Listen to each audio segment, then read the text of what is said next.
Hello guys, and welcome back to Dust and Elysian Tale. In the last episode we went through lots and lots of caverns and got close to the lady or whatever is at the end of our path. And in this episode we will carry on and see what lies ahead.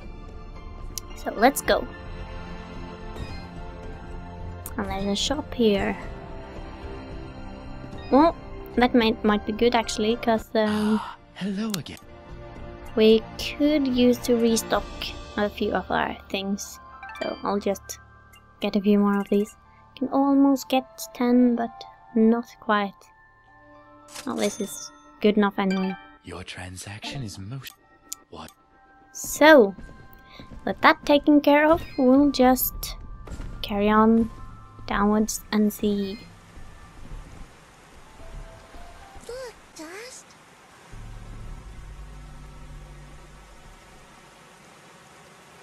Who are you? I am Dust, and this is Fidget. We came from Mudpot seeking the one they call the Lady. Their springs have dried up, and I'm here to find out why. You would dare enter my domain and question me? Yes, the waters have stopped flowing. I was the one to stop them. Be careful, Dust.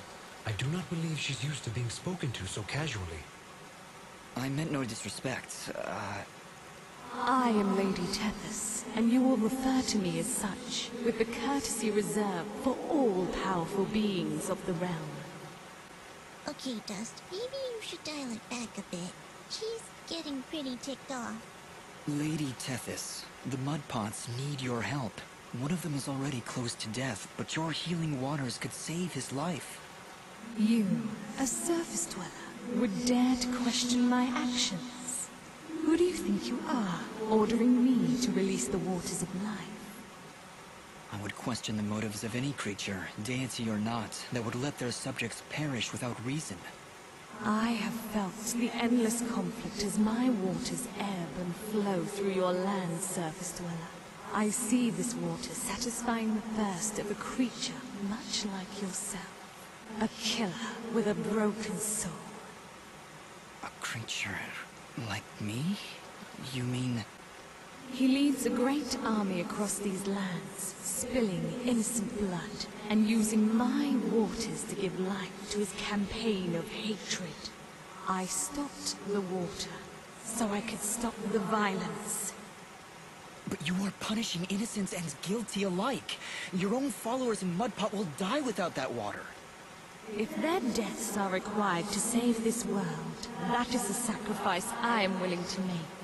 You speak in petty terms. A person, a family, a village. Their deaths, same as yours, are insignificant to the greater good. I sense a terrible danger, Dust. Prepare yourself. I have seen where your path ends, Lady Tethys, and I will not let you succumb to the same fate. Too many innocents have died already thanks to Gaius' campaign. So be it, surface dweller. If you would raise your sword against me, then prepare to have your accursed soul ripped from your body and purged in these holy waters! And so we are starting the boss fight with Lady Tethys. She is based off a character from Greek mythology with the same name, who was one of the first gods, or the Titans as they are known, and was the first generation of Titans. And she was said to be the mother of all of the great rivers around the Greek areas. She was also a very important character in those stories, and is a very powerful boss too, so we'll just have to stay on the move and try to avoid her, because she is strong, as you can see. Her attacks will hit us. She'll attack at far range or at close range very easily, and will kill you easily. And now I've used up all my revival stones, so I'll have to keep a close eye on my health as good as possible. And I'm not very keen on dying against the boss this quickly. So let's just keep on moving, avoiding her attacks at all costs. But her health is going down quickly enough, but so is our energy, and that is no good. Okay, let's just try this and get in a few melee attacks, just to be safe. And that's also a thing, because Dust Storm doesn't use up energy like the side jumping does. It might be good to use that to travel, but it will also get you in very close range of her, so she can use her melee attack on you, and you would probably want to avoid that at all costs too. So, oops. Yeah, that's also one of the dangers of this fight. It's a very, very dangerous fight. But, she is getting very low on health, so with a little bit of luck and effort, we should be able to make it. Oh, ouch. And that purchasing more food before this fight was a very good idea, it seems. No. So close, so close. It's me or her now. And I would like it to not be me. Come on. Come on. And there we go.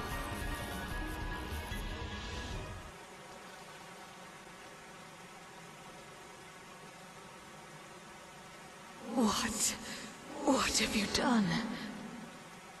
Knock some sense into you, I hope. I can feel the darkness slipping from her soul dust. We have done it. She is now safe. Are you all right, Lady Tethys? What is this darkness Ara speaks of? I saw what your general was doing.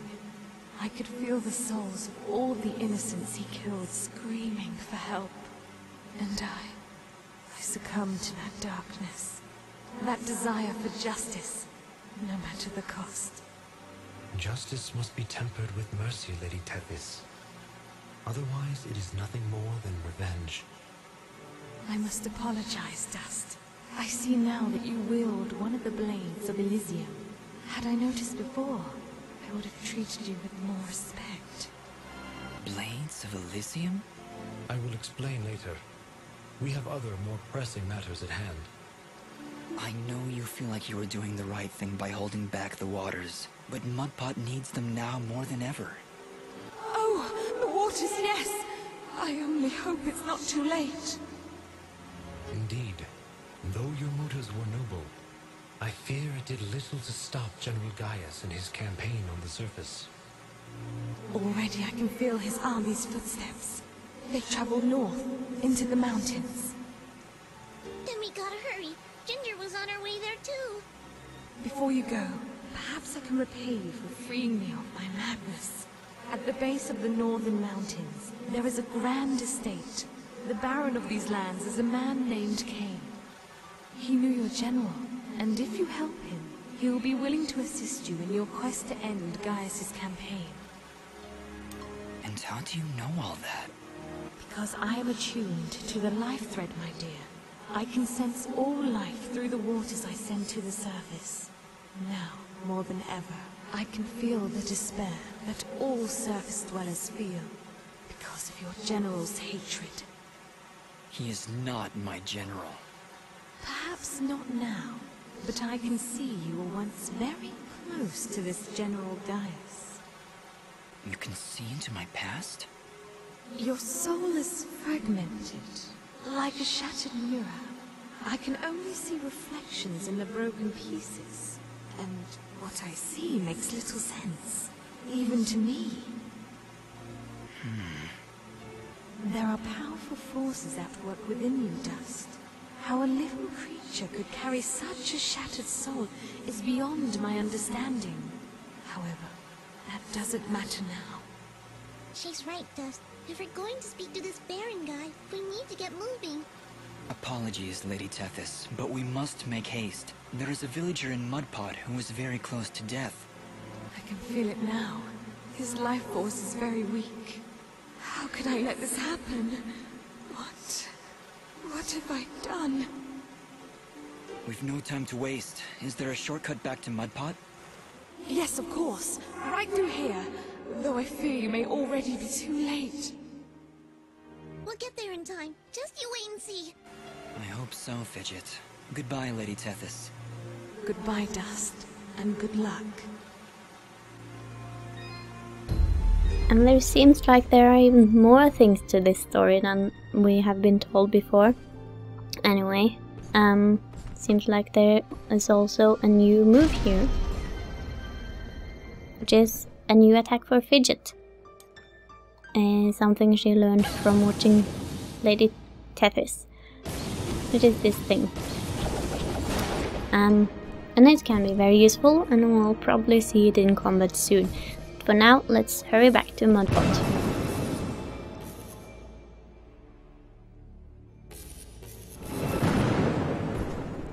And we are now here, and we also have a shortcut back down to the caverns. But for now, let's just carry on through here and collect this sheep. We need the bomb fruit to get through though, so we'll just go and grab one and hurry on through. There we go. Hey look! Sunlight! Fancy that. A final parting gift from Lady Tethys, it would seem. That'll help when we need to return to the surface. But right now, we should find Bopo. Lady Tethys seems convinced we would arrive too late. We'll get there in time. We have to.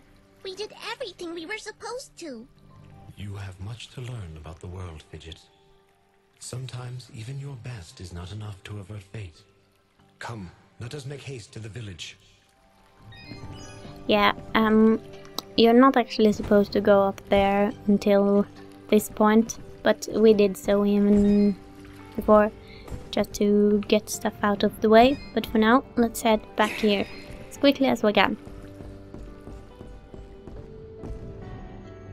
Dust, look! The water's running! You did it! We came back as soon as we could. Where's your mother? She's inside with Pa. Once the water started flowing again, she brought it right in for him. Oh look, here she comes now! Mama, look, they're here! I told you they'd get the water running again!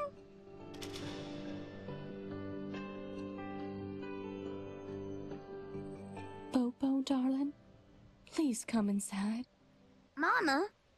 What is it, Mama?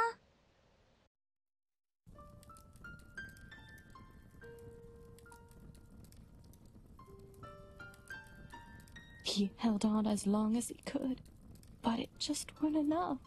Huh? Oh no! You can't go! Dust got the water running, he did! I'm sorry, sweetheart. I truly am. He was such a fighter.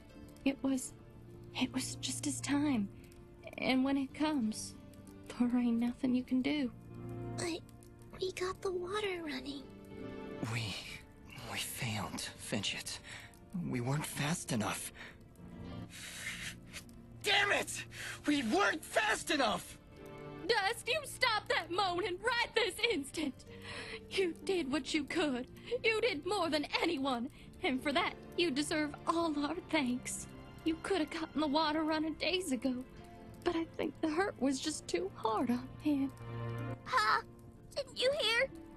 I got the water running! Pa! Pa! Master, let's give them a moment alone.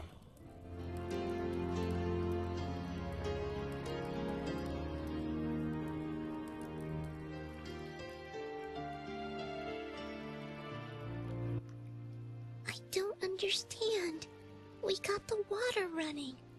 We did everything we were supposed to. Fidget, it's like what Bopo's mother said. When the life thread calls for you, you must go. He was fated to pass. and there is nothing we could have done to stop it. That doesn't excuse this, Aura. Did you know? Did you know we'd be too late? If I told you before, would you still have tried to save him? The village needed its water supply. I would have gone to the lady either way. And it doesn't matter what I knew. And it is why there is hope for you yet, Dust. What does that mean? Why is it that every time I make a decision, you treat it like some kind of test? What haven't you told me, Aura? This is not the time nor the place. And just what is the perfect time and place? How many more have to die before you tell me who I am? Who am I, Aura? What am I even doing here? Stop yelling! Just please, please stop. I can't take this right now. We did the best we could, Dust. We did the best we could. I'm sorry, Fidget. I didn't mean to...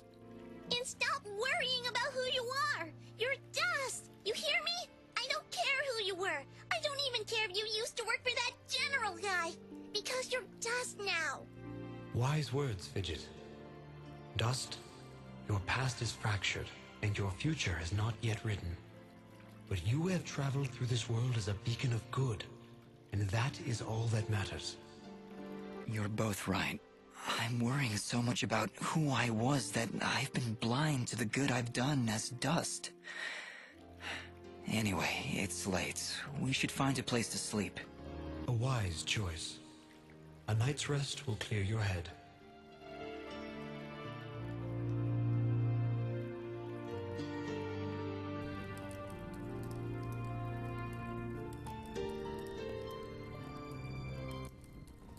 And with these final words, we commit Popop's essence to the life thread, where he joins all who have come and gone, who were and who have been. We'll be seeing you, old friend. Goodbye, my love. Goodbye, Pa. I'll miss you. Bopo. Thank you, Dust. Without you, we wouldn't have any water. You saved Mudpot. I only wish I could have done more. Nah, you did plenty. You showed me what it means to be strong, even when the world's against you. Pa's gone now, so I gotta be strong for Mama. Strong like you. You're a good kid, Bopo. I think your father would be proud. I think so too. I also think he's happy I found a friend like you. Thank you, Dust. I'm sorry, Bopo, but I have to go now. I have to get back to the surface to make sure this doesn't happen ever again. You'll come back though, right? You gotta make sure you come back. I can't. Oh. I promise. And on that note, I think it's time for us to end this episode here. And in the next episode, we will try to carry on into or towards the mountains to see if we can get there and help Ginger before the general and his army reach her. So until then, take care, and I'll see you later.